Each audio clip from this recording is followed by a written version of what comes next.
বিশ্বনবী যখন মক্কার জমিনে কিয়ামতের ব্যাপারে বারবার মক্কার লোকদেরকে সাবধান করতে শুরু করলো যে এই দিন দিন না, আরো দিন আছে, এই দিনটাই দিন নয়, বিশাল একটা জগৎ পড়ে আছে, সেটা শুরু হবে কিয়ামত দিয়ে, সব লন্ডভন্ড হয়ে যাবে। তখন লোকেরা বিশ্বনবীর জিজ্ঞেস করতে শুরু করলো, মুহাম্মদ সাল্লাল্লাহু, এই যে তুমি কিয়ামতের কথা বলো, এটা কবে হবে? ইয়াসআলুনাকা আনিস সাআতি আইয়ানা মুরসাহা ফীমা আনতা মিন যিকরাহা ইলা রাব্বিকা মুনতাহাহা। সুবহানাল্লাহ পড়েন। ও নবী, লোকেরা আপনারা জিজ্ঞেস করে কিয়ামত কবে হবে, কিন্তু কবে হবে এটা আপনি কেমন করে বলবেন? এটা তো আপনি জানেন না, গোটা বিশ্বের কেউ জানে না, জানে একজন, তিনি কে? They are asking about the day of resurrection. People are asking you about Qiyamah. Who are you to talk anything about it? Only Allah has the final word regarding Qiyamah. ও নবী, লোকেরা আপনারা কিয়ামত কবে হবে খালি ধরে জিজ্ঞেস করে, তো এই ব্যাপারে আপনি কথা বলবেন কি করে? এই ব্যাপারে কোনো জ্ঞান তো আমি আপনাই দেইনি। কিয়ামত কবে হবে এটা জানি শুধুমাত্র আমি আল্লাহ। চিল্লায় বলেন ঠিক কিনা? বিশ্বনবী মক্কায় কিয়ামতের ঘোষণা দিলেন। বিশ্বনবী বললেন এই পৃথিবী এরকম থাকবে না, সব ভেঙে চুরে খান খান হয়ে যাবে। আল কারিআতু মাল কারিআতু ওয়া মা আদরাকা মাল কারিআহ। বিকট একটা আওয়াজ হবে, ইসরাফিল যখন সিংহায় ফুৎকার দিবে, গোটা বিশ্বটারে মেসাকার করে দিবে কে? আবার বিশ্বনবী শোনাতে লাগলেন, ইযা যুলজিলাতিল আরদু জিলজালাহা ওয়া আখরাজাতিল আরদু আসফালাহা। বিশ্বনবী বললেন সেদিন পৃথিবীটা কেঁপে উঠবে, মহা ভূমিকম্প হবে। জমিনের ভেতরে যা আছে, তেলের খনি, গ্যাসের খনি, স্বর্ণের খনি, সবকিছু জমিনটা বমি করে বের করে দিবে। আবার বিশ্বনবী বলতে লাগলেন, ইযা রুজ্জাতিল আরদু রাজ্জাও ওয়া বুসাতিল জিবালু বাসসা। সুবহানাল্লাহ পড়েন।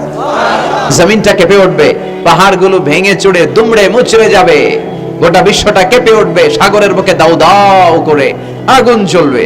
সেই দিনটা হচ্ছে কিয়ামতের দিন। বিশ্বনবীর মুখ থেকে বারবার বারবার বারবার এই কিয়ামত কিয়ামত শুনতে শুনতে কাফেরদের মনের ভিতরে ভয় ঢুকে গেছে। কাফেররা মনে মনে কয়, এই মুহাম্মদের তো কোনোদিন মিথ্যা কথা বলতে শুনি নাই। শুনছে? বিশ্বনবী ওনার পুরো জীবনে একটি মিথ্যা কথা বলেছেন, একটি অসত্য কথাও তিনি বলেছেন? ওদের মনের ভিতরে ভয় ঢুকে গেছে, কিরে মুহাম্মদ যা বলে তাই তো হয়। এই যে মুহাম্মদ বারবার বারবার কিয়ামতের কথা বলতেছে, যদি সত্য হয়, যদি, চলো মুহাম্মদের জিজ্ঞেস করি যে এই যে কিয়ামতের কথা তুমি বলো, এটা কবে হবে? সুবহানাল্লাহ পড়বেন না?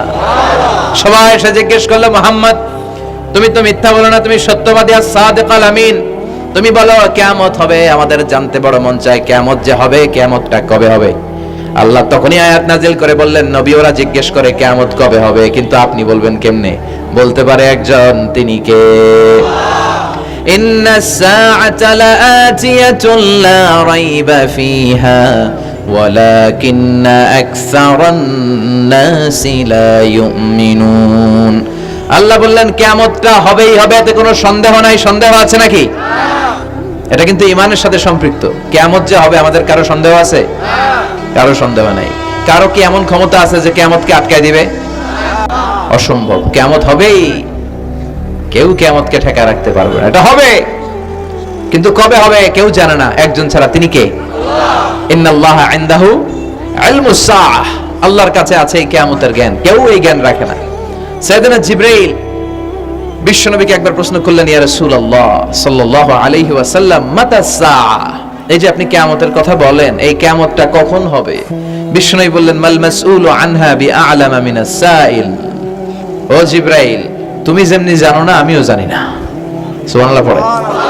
যারা জিজ্ঞেস করা হয়েছে সে জিজ্ঞাসাকারীর চেয়ে ভালো জানে না, মানে তোমার যা দশা আমারও একই দশা, তুমিও জানো না আমিও জানি না, তো জানে কে? আল্লাহ। আবার এক সাহাবী বললেন, ইয়া রাসূলুল্লাহ মাতা সাআ, কিয়ামত কবে হবে? বিশ্বনবী কোনো উত্তর না দিয়ে আবার সাহাবীরে প্রশ্ন করলেন, বললেন, ওয়া মাযা আ'দাতা লিস-সাআ, কিয়ামত কবে হবে জানার জন্য পাগল হলে কেন? কিয়ামতের জন্য তুমি কি প্রস্তুত করে রেখেছো?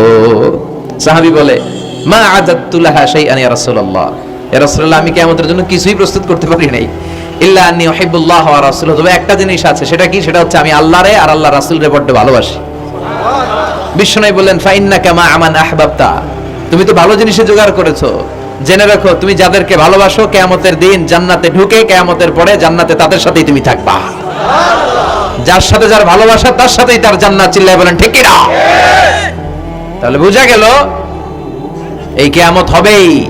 এই কিয়ামতরে কেউ ঠেকায় রাখতে পারে না। আর কিয়ামত কবে হবে এটা কেউ জানেও না, এমনকি জিবরাইলও জানতেন না। সাইয়েদনা জিবরাইল, এমনকি বিশ্বনবী মুহাম্মদ রাসূলুল্লাহ সাল্লাল্লাহু আলাইহি ওয়াসাল্লামও জানতেন না। জানে শুধু একজন, তিনি কে? জায়গায় কিন্তু এরকম বলে 25 সালে কিয়ামত, 30 সালে, 35, 40, এটা বলার ক্ষমতা আপনারা দিয়েছে কে? এটা তো মিনাল উমুর আল গায়বিয়াত, অদৃশ্যের খবর। অদৃশ্যের খবর তো কেউ জানে না, কে জানে? আল্লাহ। অদৃশ্যের খবরের ব্যাপারে কিছু বলতে চাওয়া মানে অদৃশ্যের ব্যাপারে হস্তক্ষেপ করা, এটা কুফরি। কথা বলেন। এজন্য কিয়ামত কবে হবে এক্সাক্ট টাইম এটা আল্লাহ জানে, বিশ্বনবীও জানতেন না। তবে বিশ্বনবী কিয়ামতের কিছু আলামত আমাদের সাথে শেয়ার করেছেন। হাদিসের পরতে পরতে, হাদিসের প্রামাণ্য কিতাবগুলোতে যখন আপনি পড়বেন, চ্যাপ্টারগুলোতে পড়বেন, বিভিন্ন জায়গায়, বিভিন্ন নসিহাতে, বিভিন্ন আলোচনায় বিশ্বনবী মুহাম্মদ রাসূলুল্লাহ তিনি বর্ণনা করেছেন যে কিয়ামতের আগ দিয়ে গোটা বিশ্বের, গোটা পৃথিবীর সামাজিক অবস্থা, রাষ্ট্রীয় অবস্থা, পারিবারিক অবস্থা এরকম হবে। কি কি আলামত বিশ্বনবী বলে গেলেন, আমাদের জানার দরকার আছে না নাই? আমরাও কিন্তু অবাক করা কোনো কাণ্ড দেখলে বলে ফেলি এটা কিয়ামতের আলামত, বলি না? কথা বলেন।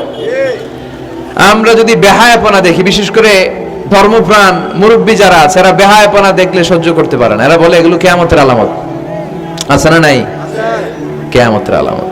আমি এরকম দেখেছি যে একটা সন্তান মায়ের পেট থেকে ভূমিষ্ঠ হয়েছে, কিন্তু ওই সন্তানের মাথা দুইটা।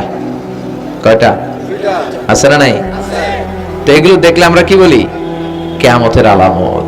কিন্তু বিশ্বনবী কিয়ামতের আলামতের ব্যাপারে কি বললেন, আমাদের কি শোনালেন?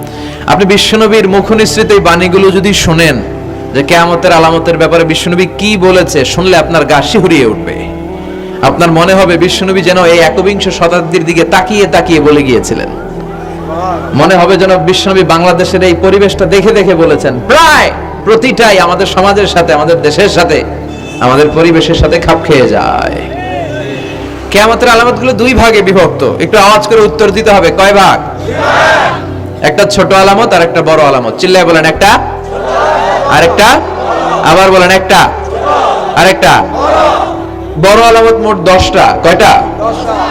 আল্লাহর মেহেরবানি 10টার একটাও প্রকাশ পায় নাই, একটাও প্রকাশ পায় নাই। কিন্তু কিয়ামতের ছোট আলামতগুলো অনেকগুলো আলামত, 30, 40, 35 এরকম হয়ে যাবে। এই ছোট আলামতগুলোর বেশিরভাগই আমাদের সমাজে প্রকাশিত হতে শুরু করেছে। যেগুলো হয় নাই এগুলো হওয়ার পথে, বেশিরভাগ সমাজে প্রকাশ পেয়ে গিয়েছে। আশরাতুস সাআ আস-সুগরা ওয়াল কুবরা।